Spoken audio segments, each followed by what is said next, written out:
Major sign that the US may be losing its AI advantage to China. China is beginning to engage in what I'll call AI dumping. About a third of corporations now are supposedly using Chinese lightweight, open-weight models that are cheaper. If I were Xi, I would just dump cheap AI into the US market. I think the US market crashes. We're immediately in recession. The open models are not as far behind as we first thought. A new Chinese model just beat Claude.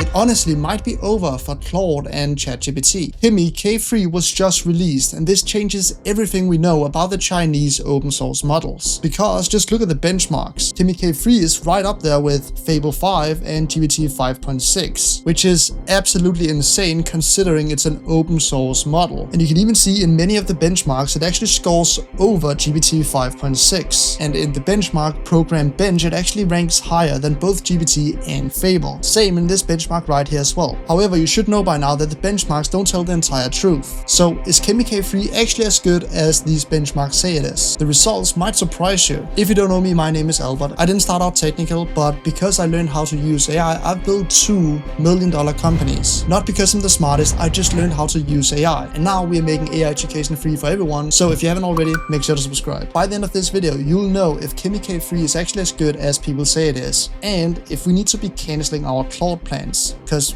it honestly might seem like we have to. Let's not waste any more time, let's get into it. We have already taken a look at the benchmarks, which looks absolutely insane. I honestly couldn't believe this when I saw them the first time. Because this is completely changing how we should look at open source models. Let me explain why. KIMI K3 is almost a 3 trillion parameter model, which is by far the largest open source model ever created. You can see DeepSeek right here, which is in second place, is a 1.6 trillion parameter model. KIMI K3 is almost twice as large. It's honestly insane some of the things that people have built with this. Someone even built a black hole. These are some of the coolest things that people have built, but we of course need to be doing our own tests so we know if it's actually a model that we should be using. And we're going to be doing that in just a second. To test this model, we're going to be using KIMI Code, which is the absolute best for what we're trying to build in this video, which is going to be absolutely insane. To install it, we're just going to search for KIMI Code, click on the top link, and this gives us this code right here that we can just copy into our terminal. So I'm going to go back into Visual Studio Code. In the top, I'm going to click Terminal, New Terminal,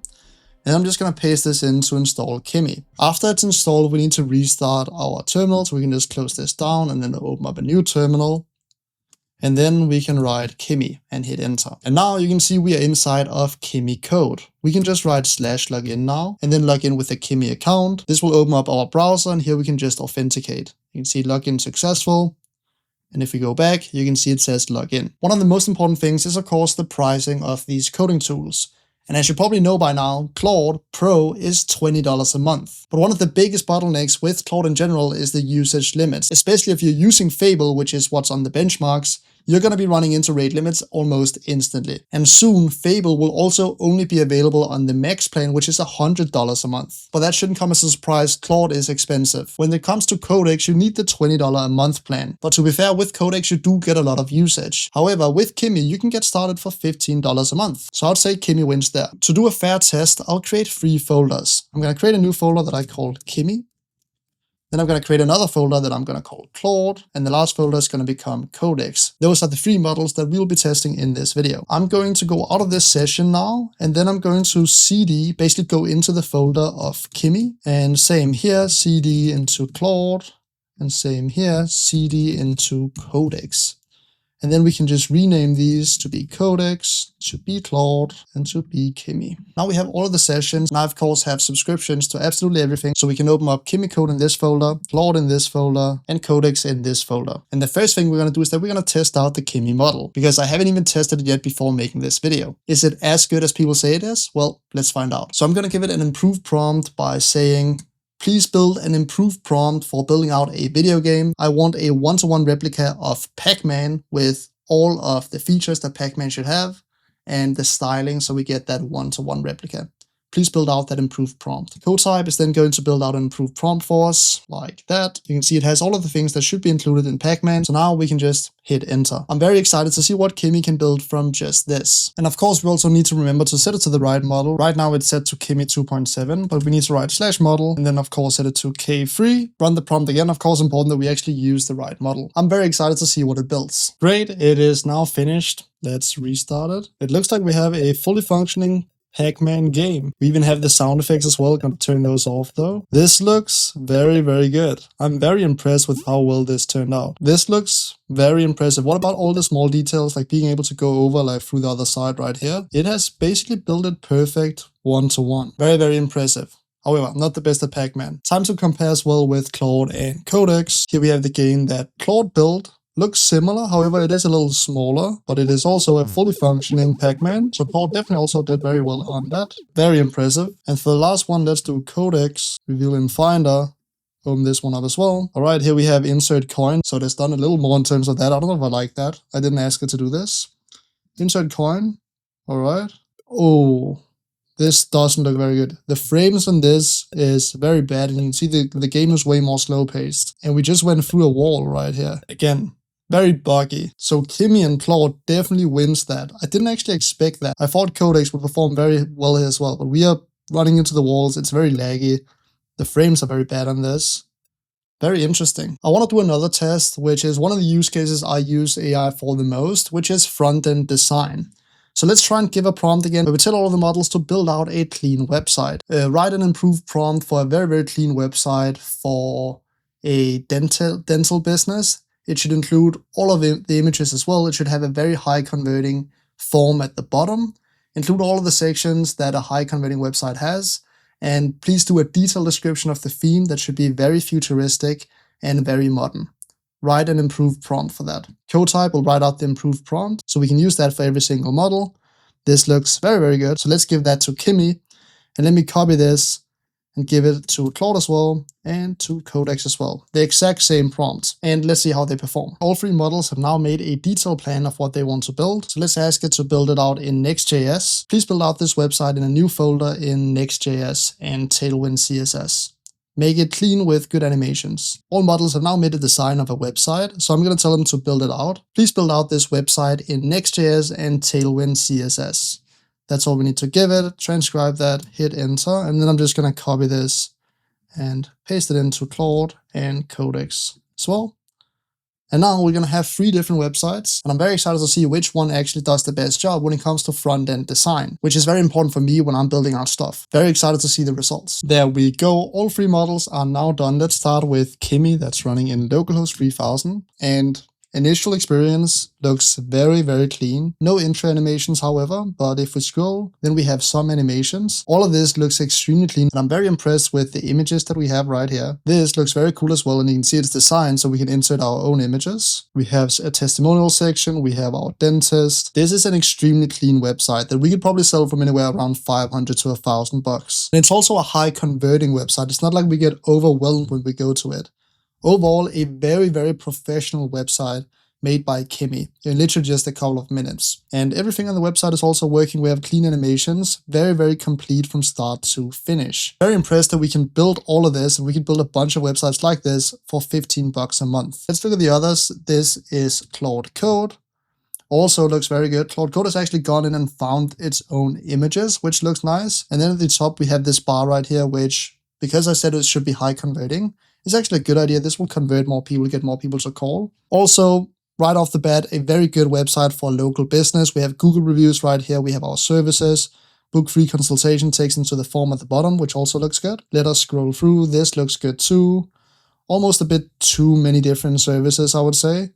Would almost overwhelm the customer. And then we have a dark mode section. This looks cool. This one right here, before and after, also looks cool, but of course we would need to insert a good image right here. Then we have the people, the testimonial section, all of this looks very, very good. I almost like the other one better. We've been used to Claude Code absolutely dominating with front end, but like this almost looked better than this in my opinion. It's more minimalistic. I actually like Kimi's better. How interesting, Claude has already been best at front end. And let's try Codex and see how that looks. Codex went with a bit of a different vibe. Still looks good. We have this little 4.9 out of 5 down here in the bottom right corner. Very impressed with all of these models, by the way, that they can create such a good website.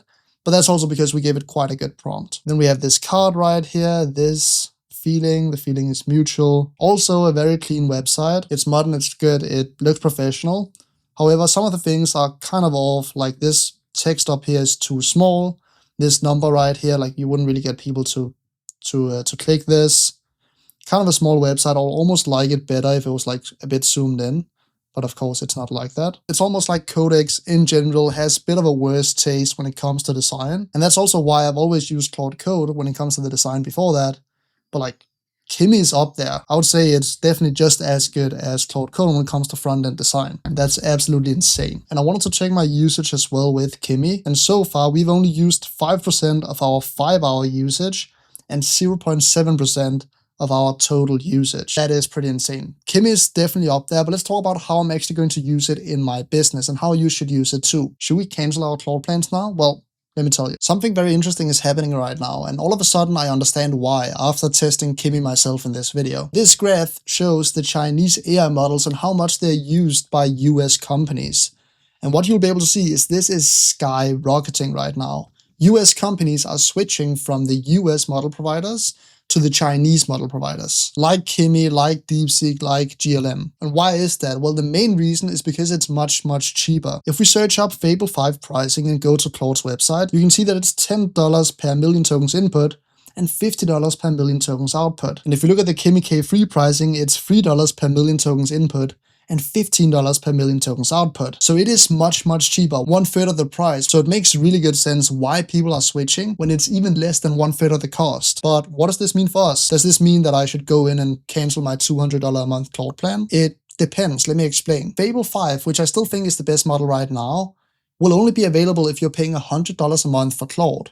And if you're using it via the API, then it's even more expensive. So if you're like the regular AI user that spends $20 a month on a subscription, I would honestly recommend Kimi over Claude, because with a $20 a month Claude subscription, you will not have Fable 5 and you run into usage limits very, very quickly. However, I'm on the basic Kimi plan right now and my usage is looking really, really good. Usually I have recommended Codex if you only wanted to pay $20 a month, but honestly, Kimi K3 is kind of just better. We proved that with both the video game and the front-end design. And if you told me that an open source model like Kimi would have been so good just like a month ago, I wouldn't have believed you. And this is both incredibly frightening, but also pretty good for us consumers. Let me explain why. Unless you've been living under a rock, then you know that companies like OpenAI and Anthropic has been raising an insane amount of money. Like in March this year, OpenAI raised $122 billion. Surprise, these companies are not making any profit. They are investing heavily into the future of AI, which means they've been depending on being the frontier models, being the best models in the game. Can you guess what will happen when a new model like Kimi then comes out? It's open source, which means that everyone has access to it, everyone can see what's going on behind the scenes, and it's 1/3 of the cost. Spoiler alert, that's not very good for the companies that are investing heavily into their closed frontier models, that they've spent billions and billions and billions of dollars developing. And don't get me wrong, it's good for us consumers. Competition makes even better models, and it brings down the price so we can have affordable AI. And that's also how I'll be using these models in my business. If there's an AI model that's just as good but 1/3 of the cost, I don't really care where it's coming from. I'll be using it. And I think you should too. And on top of that, it's open source. You could, if you had a $1 million computer, run Kimi K3 locally. Of course, that's probably not realistic, but you can still go and see the code of what's actually in that model, which is also pretty exciting. What's really important is that you stay up to date with all of these new AI things that is happening in the world. If you want to stay updated, then you should check out our AI community with 165,000 members. In here, you stay updated on AI, and we have full courses taking you through how to build a business with AI. I'll leave a link right below in the description. Thank you guys so much for watching. If you watched to the end, then remember to subscribe. And as always, have a wonderful rest of your day.